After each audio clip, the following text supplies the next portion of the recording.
Welcome to Navigating Now. I am your host, Nicole Deal. This is episode 290, one of my favorite episodes because this is a part of our Meet the Team series.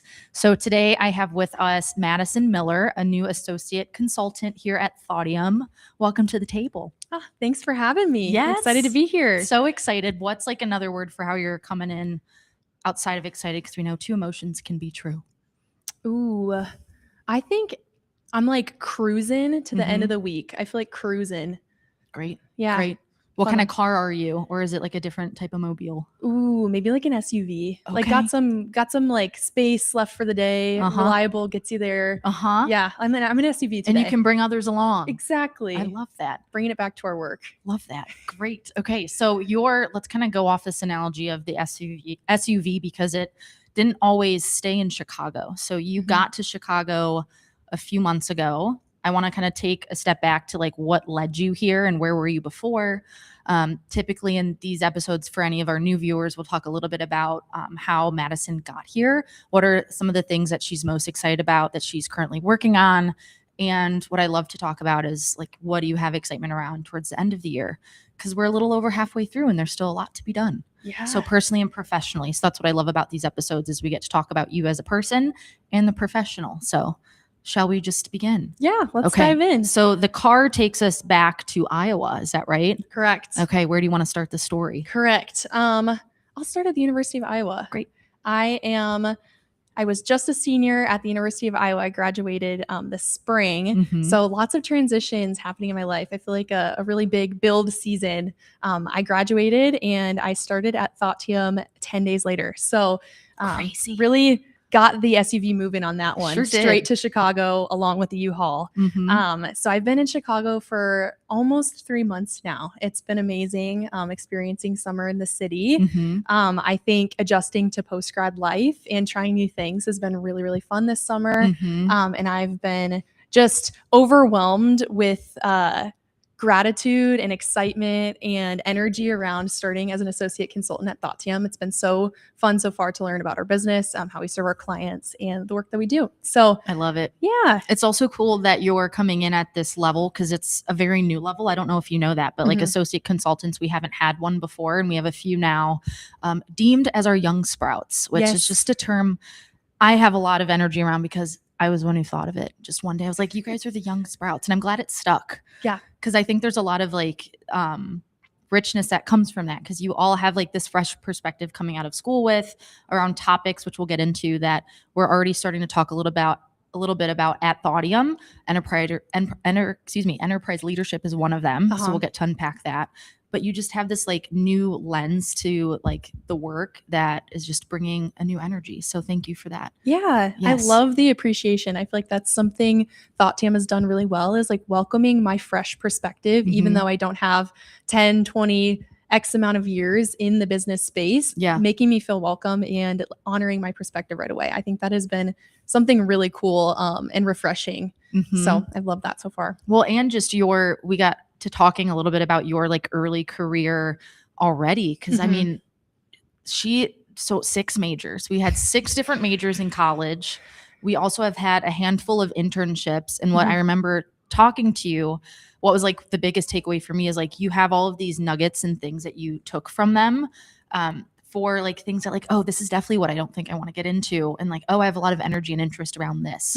So where do you want to begin with like that? Because I think your skill set and perspective is so unique and it's so like comprehensive as just an early career professional. Oh, thank you. Maybe we start at the beginning. Maybe we start at freshman year. Perfect. 4 years ago. Great. At the previous chapter of my life. Nicole and I were talking about this journey and I want to preface 6 majors, but not 6 different degrees that I end with, only 2. But I did start at the University of Iowa going into healthcare.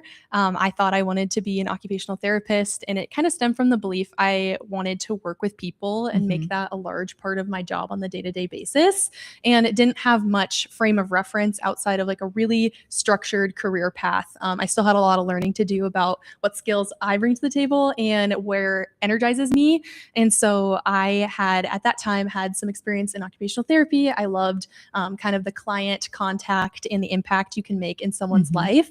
So I started at the University of Iowa as a biology major and a psychology major. Double major. Go on. Double major. Yes. I quickly got involved on campus. So I started taking the healthcare classes and I started working on campus. I worked in the emergency department, kind of psych ward area where people would come in needing constant supervision, whether placed there on a mandate or placed there because they're harm to themselves or others. So that was a really big exposure piece for me.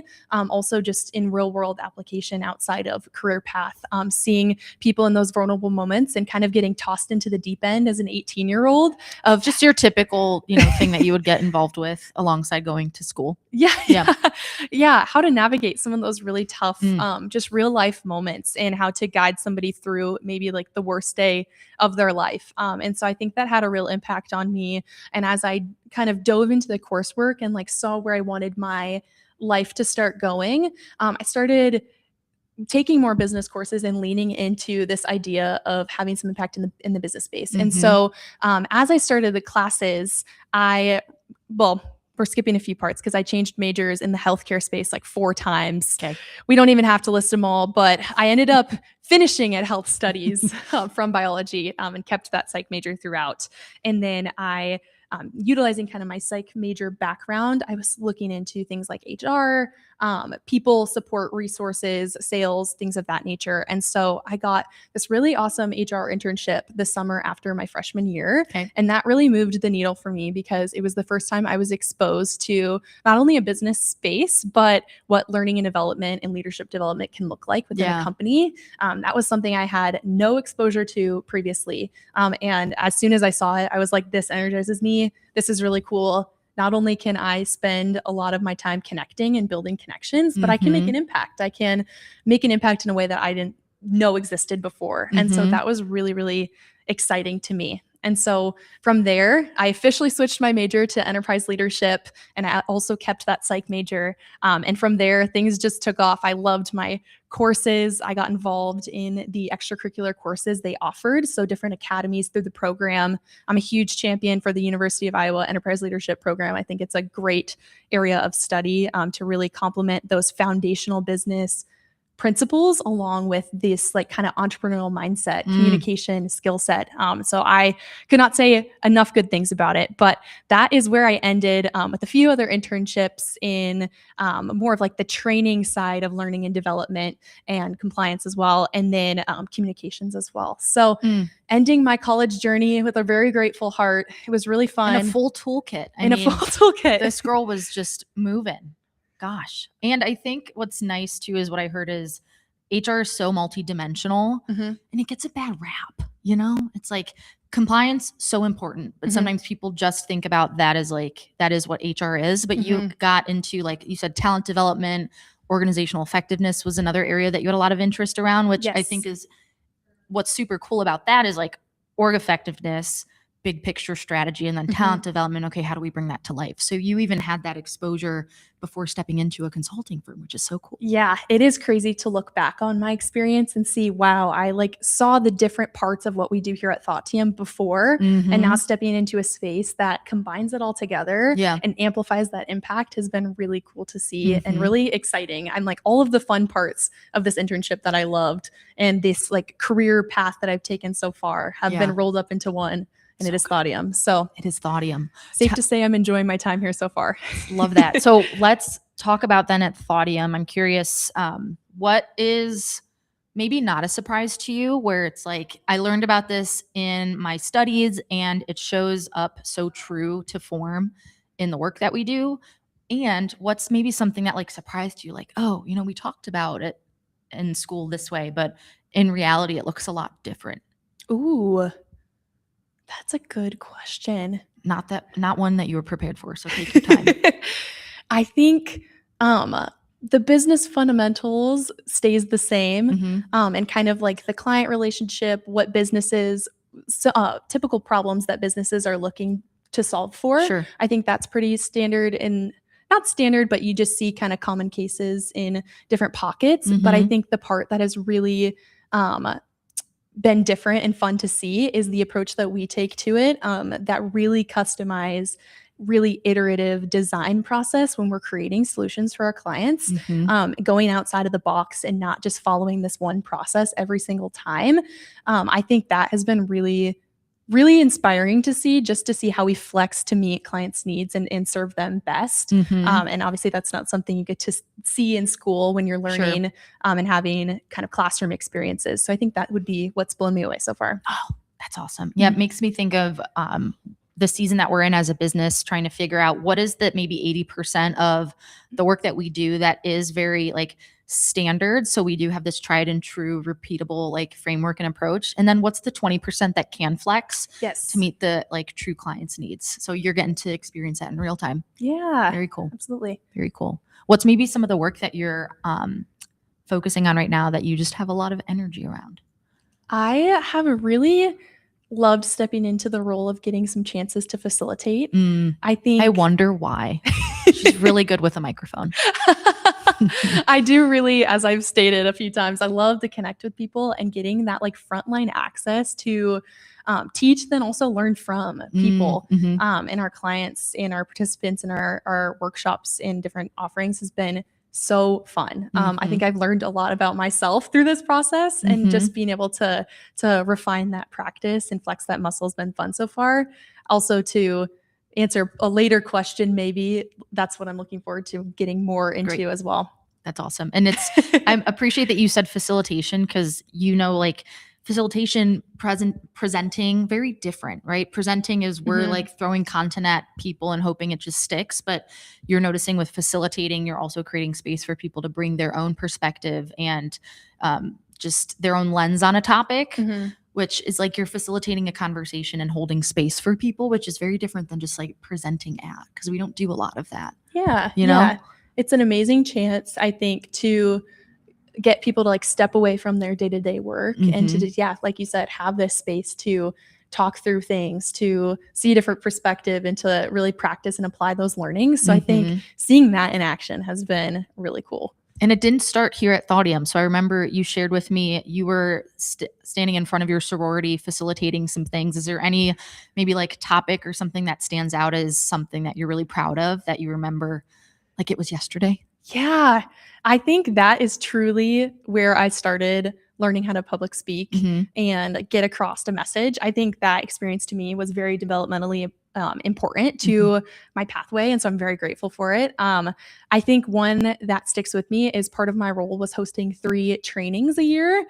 Not really riveting content, more of a collaboration time and a little bit of compliance in how our cabinet worked. I was the director of programming, so I was in charge of a group of about 25 directors, and they were responsible for enacting the programming of our chapter. So the fun things like philanthropy, our social media, our sisterhood events, all of the kind of logistical fun pieces of being in a sorority. So planning and ideating on that was part of these 3-time-a-year trainings, and standing up and creating the content for that, and then also delivering that to a room was very memorable to me, and really my first experience of getting up in front of an audience and doing something like that. Wow, she does it all. Okay, Griff, step aside, because we have someone who's already doing program directing for, you said for 25 people. We're not even at that size yet for Thoughtium, so you've done this. This is, we talk about sometimes, is this your first like life here, or have you done this before? And it sounds like in this single lifetime, you have done this before. It's fascinating. I will say, I just love to get involved. So it's been fun. So good. So where are you maybe evolving next? If we kind of step outside of the workspace, what's kind of happening in your life outside of these walls? Yeah. Being new to Chicago, I love it here. First of all, I think Chicago is very much my energy, my people. So beginning to like grow some roots here and see what it's all about has been my personal journey this summer. There's nothing better than a Chicago summer. So I've heard, and also can say myself. I think just immersing myself in the local events, and also the beautiful geography of Chicago, like being able to go to the lake, different things has been kind of my personal journey so far, and in finding community, meeting new people, putting myself out there, and getting just some like boots on the ground here has been where I've been working. That's So, great. yeah. And you already have that Midwest feel to yourself coming in from Iowa. So you're like, these are my people. Yes, This feels right. absolutely. I spent half my childhood in New York. Oh, this is right. Yes, and then half of it in Des Moines. And I feel like there is a big difference in Chicago versus other cities that I feel on a more like an energy level. I feel like the people here are very Midwestern at heart. We have that kind of community outlook. Everyone wants to connect and be friendly. And so I think that has just made it all the difference moving here on my own post-grad. I love that. Okay. Yeah. So I know when you were in New York, you were younger and just obviously a different era of your being. But I'd be curious to hear, like, what would you try to sell Chicagoans on to like go see in New York? And what would you try to sell New Yorkers on to come to see in Chicago? Ooh. Because there's a rivalry, you know? There is a rivalry. I feel like people have really strong opinions do. on what the best city is. I won't put a label on what I think the best city is. I love calling fair. Chicago home. I think New York is also great. I think New York, there's this buzz. The New Yorkers kind of gravitate towards this like pride of being a New Yorker. Yeah. I think it's really cool to see in the collective energy of getting behind the sports teams, getting to be in some of the most historic and iconic places in the world. So I think my case to go to New York would be to see some of those really awesome both events and places.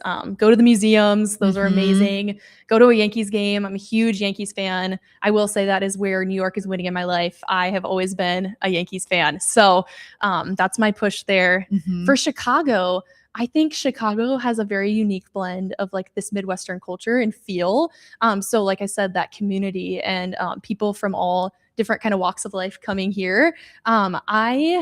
What would I say about Chicago things to do? I'm still learning on like what the best things are to do. So maybe I'm not the best for recommendations yet, but I would say what's been like maybe your favorite thing that you've done so far, knowing that you've only had a few months, but like what's really stuck out? I think the surrounding, like it's a beautiful city, both having the river walk with like the riverfront views and the lake. You have a very easy access to nature and outside and different things you can do on the water and physical activity. So I think it makes it a very welcoming city in that sense, and just a beautiful backdrop to live in. Love that. Yeah. The landscaping, it's very clean. Yeah. Yeah. And I also appreciate like the New York call out because I shared with you my mom was visiting this past week and she's come to Chicago a few times, but this was the first time she said, I just can't get over how diverse it is here. I'm like, I love that you shared that, Mom, and you should see New York. Like, I mean, it is truly culturally, I forget the stat, but I'm like, you have so many different cultures and different languages in just a small vicinity, where in Chicago, because we're, centered in the US, you don't have as much of that. I'm like, well, my mom lives in the suburbs of Ohio. So compared to that, like Chicago's definitely more culturally diverse, but then compared to New York, it's like, New York City is truly the melting pot. Absolutely. Very cool. Very cool. Okay, let's see what else we want to talk about. What neighborhood are you living in here in Chicago? I'm in the West Loop. Okay. Would you say West Loop, best loop? Yeah. I would say I'm biased a little bit. I think a real blessing is being walkable to so much. And to your point, getting access to so many restaurants and different types of cultural food has been a game changer for me. I think discovering like the beautiful culinary landscape of West Loop, Fulton Market area has been so fun. It's where all my money has gone, maybe too much money, but there's nothing better than the food that West Loop offers. Our food scene's very strong here. Something you almost take for granted when you're here for a long time. So I'm glad like you're holding true to it. So I do want to do a little shout out to next week because it's not a typical week here at Thoughtium. It's our 4th annual offsite. I think that's right. That sounds right. Someone will correct me after this episode if I'm incorrect. But nonetheless, I think it's our 4th. This is your first time. Very exciting. So this is where we bring the entire team together because we have about half of our team located in Chicago. The other is throughout the United States. And we all come together with one main reason, and that is just to celebrate the incredible work that we've done throughout the year, but also just connect as people. And we do a lot of different like restorative like activities. There's going to be a cold plunge, I think. I think I might learn how to play pickleball. So watch out, team, because I'm great at ping pong. It's going to be really cool. So you get to see everybody like in an atmosphere that isn't like so work driven, but at the same time, like we still bring levity and like a personal touch to the work we do. But I think this will just be a really cool thing for you to experience. So is there something about this that you're like most looking forward to, or are you just like, Nicole, I'm just going with an open mind and I have no expectations? Ooh, I definitely think going with an open mind, but we've had some incredible people here working on the experience and they've hyped it up. So I'm really excited to have some space away from work to connect with everybody, especially in a beautiful backdrop. We're headed to Michigan. I've never been before. To the state at all. I know, I've never been. Wow. So adding a new state. And I feel like it's kind of crazy. I've never been to Michigan because I've been to, I think, 31 states now. Okay. So I've been to a few and I'm like, this will be 32. So that's a big one. I'm excited. I will say it took me a while to see Wisconsin. Yeah. And that was kind of crazy to people because I've been in Chicago for quite some time. Yeah. But without a car and when you're, from Ohio, you don't really work your way that way. But I've been a few times now. It's nice. Yeah. Michigan, also very nice. Yeah. Our last offsite was in South Haven, Michigan, which is somewhat similar to where we're going next. But it's just beautiful. It's along the lake. Where we're going is New Buffalo. It's going to be great. The team's very excited. I know you said looking ahead to the end of the year, you're very excited to get more facilitation reps. Yes. Is there anything else that comes to mind that you're looking forward to, whether that's in work or outside of work? Ooh, I think inside of work, just learning more about the way Thoughtium does it. I think we have a really awesome system and methodology behind the way that we work. And so getting more acquainted with that, especially in the area of designing these really cool experiences. Everyone here, I swear, is a genius, and they're very, very well versed in this design thinking, always putting clients at the center. And so I'm excited to learn and grow into that more. In terms of life, I think just seeing the different seasons throughout Chicago. I've only been here for summer so far. So getting to see the first fall, not looking forward to winter. So I think we'll have to find some light points in the winter to be excited about. Yep. But yeah, I think just growing into Chicago more in my personal life is exciting. Well, and someone shared with me, actually, Nora, who used to work here, and shout out to Nora, who's going on her dietitian journey as an entrepreneur, which is incredible. She was sharing how just like with nature, it's like we go through seasons as people. So honestly, it's great that Chicago has a winter because we do need that time to just, slow down, kind of stay inside, or just dress really appropriately for the weather. That's what the Finnish say from Finland. It's all about just dressing appropriately, and it's really not that bad. So I've tried to have that mindset in the winter. Yeah. You just need to dress better. So that's my little tidbit for you. Love today. it. And for the other people listening. Yeah. Any other tips for surviving a Chicago winter or things to look forward to in the winter? I find myself doing more like I go to you're getting into comedy shows. So I feel like in the winter I'll do that. There's also different like bars and things that will have recurring events. Like you can join a dart club, like just go throw darts one day a week. And it's nice to find activities that will take you out of the house during the week, not just on the weekends. Gosh, it's such a good question. Personally, I also just get deep into reading too. I feel like that's a good time of year to just read. Like cozying up, and I love to read as well. I'll have to think more. More to come. Let's see. Okay. I think we're good to go to our rapid fire round, unless you're like, Nicole, there's something that we haven't talked about that I've been eager to share live. Is there anything that comes to mind? I don't think so. I'm ready to hear the rapid questions. Okay. Let's do it. So don't think too hard. Okay. It's just going to be some rapid fire questions. Whatever comes to mind is probably the best answer that you could give. Okay. Because that's what's coming to mind first. So I'm first curious if you want to share what you're reading, watching, or listening to that's like really got you hooked. Ooh, okay. Watching, my fiance and I just finished Breaking Bad. For the first time? Yes. We're quite a few years late to that series. I just finished Sex and the City, so I'm with you. That's a good one. I finished that right at the end of my college experience, and it was like very euphoric. Like I felt like it was just a perfect timing. But yes, getting the classics in. So we finished Breaking Bad. Crazy ending. In terms of reading, aside from Unreasonable Hospitality, which we are doing here as a book club at Thoughtium, I'm reading The Body Keeps the Score. Oh, yep. Yes, I think I told you about this. I'm getting through it kind of slowly because it takes me a little bit to like digest the content. It's worth sitting with. Yes, yeah, it's very thought provoking. And I'm a huge psych nerd. I love to just learn about the way people think and behave. And I think that is a great one for that, and how we just store many moments thematically. So yeah, Mhm. that's what I've been reading. Listening to, I've been Olivia Deaning. Yes. Yep. Did you watch her streaming on from Lollapalooza?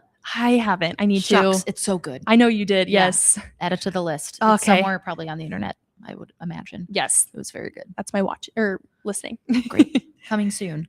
Let's see. So this is a question that I've been asking lately, and I've been getting different responses. So you're on an island by yourself. Ooh. And you have like your necessities. You have shelter, you have food, you have something to drink. But what you can't bring with you is another person or an animal or technology. Ooh. What are you bringing? And you can give me like one thing that really stands out, or maybe you have three, but no more than three. Okay. I feel like if all my needs are taken care of, I've like accepted I'm on this island at this point, I'm going to need some entertainment, Yeah. something to keep me like stimulated, especially if I'm alone. I think I would definitely bring a book. Mm-hmm. It'd have to be a long book, probably a Harry Potter book. Okay. Just so I could read and reread it. I think that's sticking out to me. I love to read. Yeah, that's my answer. Great. I love it. That not that there's a right answer, but that's a good one. Okay, cool. Let's see.